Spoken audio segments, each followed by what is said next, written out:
What's going on, everyone? It's time for another horror thriller film review. Today we're going to continue on with the Rob Zombie's original trilogy, or also known as the Firefly trilogy. Today we're going to talk about The Devil's Rejects, second one in the franchise. It was released by Lionsgate July 22nd, 2005. It was produced by Andy Gould and Mike Elliott, and produced, written, and directed by Rob Zombie, who did other films like Halloween, the 2007 remake, or just known as Rob Zombie's Halloween. I actually have a review for that here on the channel.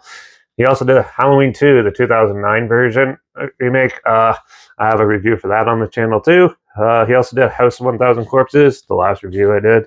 And he would go on to do the third film, Three from Hell, which we'll review later on. But he also did like The Munsters and 31. This had a box office series of $20.9 million.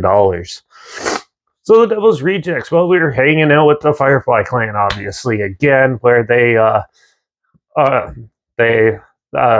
ruthless cop is trying to hunt them down and basically starts getting too close for comfort to them as Bill Moseley and Shaman Zombie's characters take a whole room take a whole room and tortures them in a motel. And once they get wind of this, they start hunting them down, and it goes on to the most disturbing road chase you'll ever see. Yeah, this film is actually really well put together. Tiny's out hiking around, and he's a little bit gone off the rails. And yeah, so obviously, yeah, you got Sid Haig and his craziness meeting up with the clan, and they go on this crazy road trip, which is constant. Also has constant shootouts with the cops trying to get away. This is a pretty dark film, actually. You take it, and they really enhance.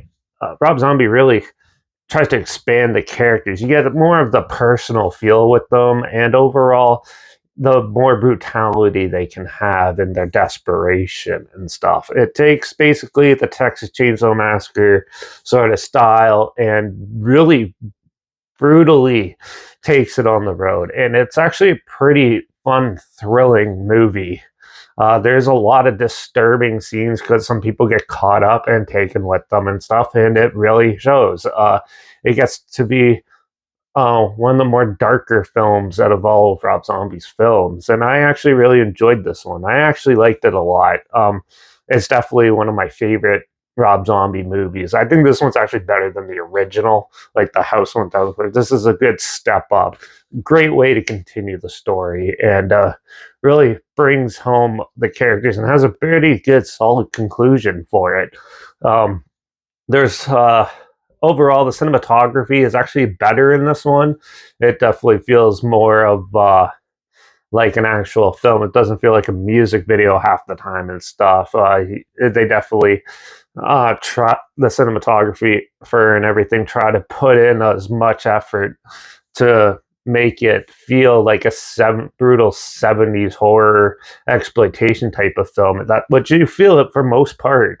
And it also sort of feels more like the more modern Texas Chainsaw Massacre, like Texas Chainsaw 3D in some scenes, but still the execution in it is very well done.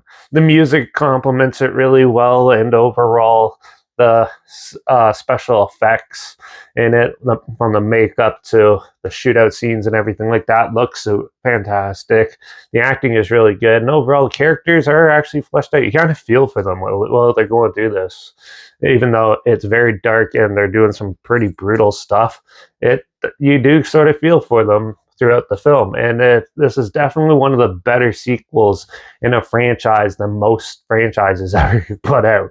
So I actually really enjoyed this film, so I'm going to give The Devil's Rejects a 4 out of 5. It did still had your typical tropes, and did sort of feel samey in certain spots, but overall it's still a big step up from House of 1000 Corpses, and I really enjoyed that one too. So yeah, definitely one of the better horror sequels out there. So, and it's one of those rare ones where I actually like it better than the original. So yeah, if you want to check it out, this is on Tubi, so I'll link it down below so you can watch it for free down there. Also, make sure you check out my Instagram. That's linked down below. That's where I post clips of films I'm going to review in the future. All my stories, just put the film title in there and some fun fact or history thing in there as well. Also, my Letterbox down below to reviews. That's where I post my first star rating after watching the films. And my Twitter's down below at reviews_Derek. So follow me on those platforms to loop this channel.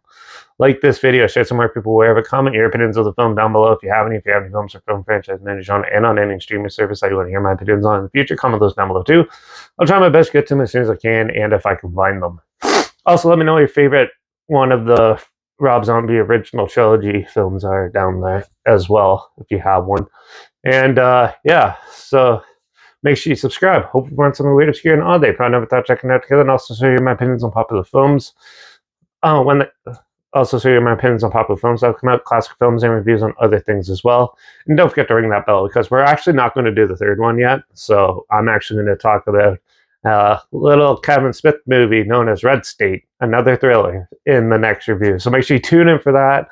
Watch out for all those cannibalistic, brutal families out there slaying people on road trips. And I guess I'll see you all in the next review. So until then, cheers.